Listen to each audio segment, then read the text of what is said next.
आज डाउटनेट आप डाउनलोड करें। डाउटनेट पर अपने सभी गणित, रसायन विज्ञान, भौतिक विज्ञान और जीव विज्ञान के डाउट्स का करो सफाया। बस प्रश्न की फोटो खींचो, एक ही प्रश्न को क्रॉप करो और तुरंत वीडियो सोल्यूशन पाओ। अभी डाउनलोड करें।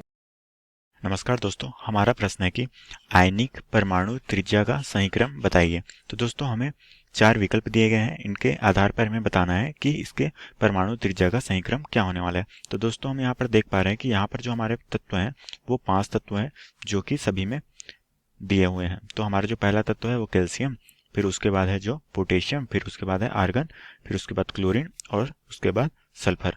दोस्तों सबसे पहले हम एक एक करके इनके रासायनिक सूत्र लिखते हैं तथा इनके इलेक्ट्रॉनिक विन्यास को समझने की कोशिश करते हैं कि किसके परमाणु की त्रिज्या सबसे बड़ी है।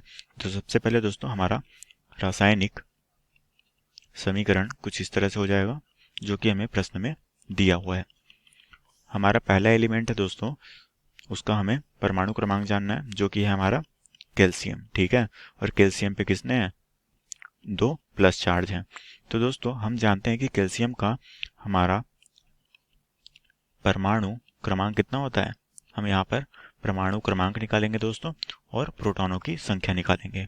प्रोटॉनों की संख्या, तो सबसे पहले दोस्तों परमाणु क्रमांक, कैल्शियम का परमाणु क्रमांक जो होता है वो होता है 20। ठीक है दोस्तों, और यहाँ पर इसने 2 इलेक्ट्रॉन जो है वो त्याग दिए हैं।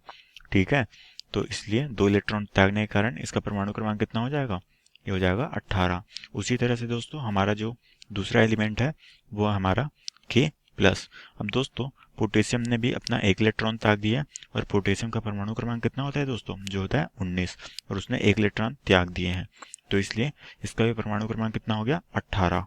इसी तरह से दोस्तों हमारा जो तीसरा तत्व है वो कौन सा है, हमारा है तीसरा तत्व कौन सा है, आर्गन। ठीक है, तो दोस्तों हम जानते हैं कि हमारे आर्गन का परमाणु क्रमांक कितना होता है, 18। और दोस्तों यहाँ पर इसमें कोई भी चार्ज नहीं है तो इसका परमाणु क्रमांक कितना होगा, 18। उसी तरह से दोस्तों हमारा जो चौथा एलिमेंट है वो कौन सा है, हमारा जो चौथा एलिमेंट है दोस्तों वो है क्लोरीन, जिसमें कौन सा है, माइनस चार्ज है। तो दोस्तों इसका इलेक्ट्रॉनिक विन्यास क्या हो जाएगा, क्लोरीन का दोस्तों हमारा जो परमाणु क्रमांक होता है वो कितना होता है, 17 होता है, और इसने 1 इलेक्ट्रॉन ग्रहण किए हैं तो इसका परमाणु क्रमांक कितना हो जाएगा, 18। उसी तरीके से दोस्तों हमारा जो पांचवा एलिमेंट है वो कौन सा है, सल्फर।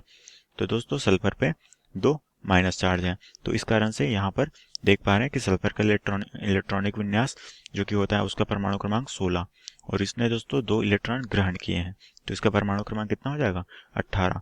अब देख पा रहे हैं दोस्तों सभी में परमाणु क्रमांक समान है, तो दोस्तों हम परमाणु क्रमांक के आधार पर इसकी त्रिज्याओं को नहीं बता सकते, तो इसके लिए हमें प्रोटॉनों की संख्या की जरूरत होगी। अब दोस्तों हमें पता है कि हमारे कैल्शियम में जो परमाणु क्रमांक है वो कितना होता है, हमारे कैल्शियम में परमाणु क्रमांक होता है 20। ठीक है, तो इसमें प्रोटॉनों की संख्या कितनी होगी, इसमें प्रोटॉनों की संख्या कितनी होगी, 20 होगी दोस्तों। क्योंकि यहाँ पर जो 2 प्लस है, जो इसने 2 इलेक्ट्रॉन त्याग दिए हैं बट इसने प्रोटॉनों की संख्या नहीं त्यागी है, तो इसलिए इसमें प्रोटॉनों की संख्या कितनी होगी, 2। ठीक है, और यहाँ पर पोटेशियम पे इसमें प्रोटॉनों की संख्या कितनी हो जाएगी, 19 हो जाएगी। उसी तरीके से यहाँ पर आर्गन में प्रोटॉनों की संख्या कितनी होगी, 18। उसी तरीके से क्लोरीन पे इसने 1 इलेक्ट्रॉन ग्रहण किया है दोस्तों, तो इसमें प्रोटॉनों की संख्या कितनी रहेगी, वो तो 17 ही रहेगी। उसी तरीके से सल्फर पर भी प्रोटॉनों की संख्या कितनी रहेगी, 16 रहेगी। तो दोस्तों हमने इन सभी के प्रोटॉनों की संख्या निकाल ली।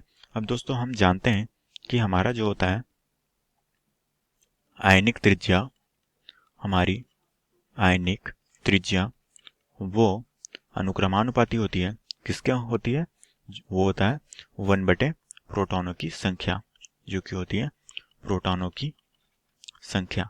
अब दोस्तों इसके आधार पर हम कह सकते हैं कि जिसमें दोस्तों प्रोटॉनों की संख्या ज्यादा होगी उसकी आयनिक त्रिज्या कम होगी, और जिसमें प्रोटॉनों की संख्या कम होगी उसकी आयनिक त्रिज्या उतनी ही ज्यादा होगी। तो दोस्तों इसके आधार पर हम अपने सही क्रम को बता सकते हैं। जो हमारा सही क्रम हो जाएगा दोस्तों हमारी आणविक त्रिज्या का, तो हम सबसे बड़े को सबसे पहले लिखेंगे, उसके बाद सबसे छोटी त्रिज्या वाली को उसके बाद लिखेंगे। तो सबसे बड़ी त्रिज्या किसकी होगी, जिसके प्रोटॉनों की संख्या कम होगी, और हम देख पा रहे हैं किसमें प्रोटॉनों की संख्या सबसे कम है, तो हमारे जो क्लोरीन है उसमें क्लोरीन नहीं दोस्तों, सल्फर है, उसमें प्रोटॉनों की संख्या सबसे कम है।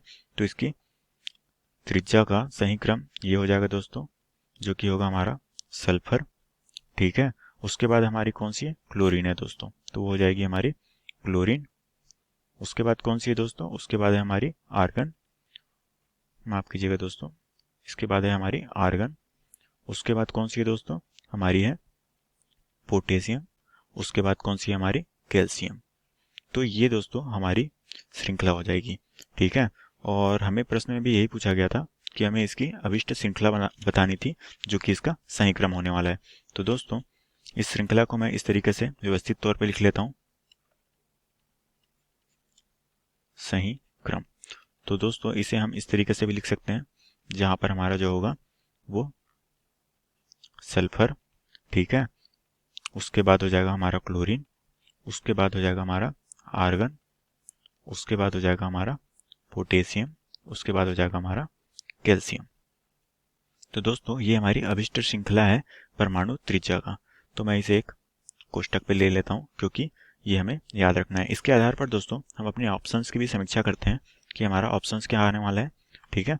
तो दोस्तों हम देख पा रहे हैं कि हमारा जो पहला विकल्प है उसमें कैल्शियम सबसे छोटी त्रिज्या का है, उसके बाद है पोटेशियम, फिर उसके बाद है आर्गन, उसके बाद क्लोरीन, उसके बाद सल्फर, मतलब सल्फर की त्रिज्या सबसे बड़ी है। और दोस्तों हम देख पा रहे हैं कि हमारे जो उत्तर है उसमें भी हमारी सल्फर की त्रिज्या है वो सबसे बड़ी है। तो ये ऑप्शन जो है ऑप्शन 1 वो हमारा बिल्कुल सही हो जाएगा, क्योंकि यही हमारा सही क्रम प्राप्त हो रहा है। दोस्तों आप भी देख पा रहे हैं कि हमारा सबसे बड़ा है सल्फर, फिर है क्लोरीन, फिर उसके बाद आर्गन, फिर हमारा पोटेशियम, उसके बाद कैल्शियम। और यही क्रम दोस्तों ऑप्शन ए में है, जो कि हमारा बिल्कुल सही हो जाएगा। उसी तरीके से दोस्तों हम अपने बाकी ऑप्शन की भी समीक्षा कर लेते हैं कि इसमें सही क्रम क्या है। तो दोस्तों हमारा जो दूसरा विकल्प है उसमें हम देख पा रहे हैं कि हमारा सल्फर है, उसके बाद क्लोरीन है, उसके बाद पोटेशियम है, जबकि ऐसा नहीं है दोस्तों। हमारे उत्तर में तीसरे नंबर पे हमारे आर्गन के परमाणु हैं, और यहाँ पर ऐसा नहीं है। तो आर्गन के परमाणु सबसे छोटी कहा गया है, तो ये ऑप्शन बिल्कुल गलत हो जाएगा। उसी तरीके से यहाँ पर दोस्तों आर्गन की संख्या को दूसरे नंबर पे कहा गया है, जो कि बिल्कुल गलत है। और उसी तरीके से इस चौथे ऑप्शन में आर्गन की संख्या सही है और क्लोरीन को सबसे बड़ा कहा गया है, जबकि ऐसा नहीं है दोस्तों। सल्फर हमारा सबसे बड़ा है, तो ये ऑप्शन भी बिल्कुल गलत हो जाएगा। तो हमारा अभिष्ट उत्तर है दोस्तों वो ऑप्शन ए के साथ चला जाएगा, और यही हमारा उत्तर है इसकी आणविक त्रिज्या का। ठीक है दोस्तों, आशा करता हूँ दोस्तों आपको ये प्रश्न समझ आया होगा। धन्यवाद। कक्षा 6ठी से 12वीं से लेकर नीट, IIT, JEE वो एडवांस के लेवल तक 1 करोड़ से ज्यादा छात्रों का भरोसा। आज ही डाउनलोड करें डाउटनेट ऐप या व्हाट्सएप करें अपने सारे डाउट्स 8400 400 400 पर।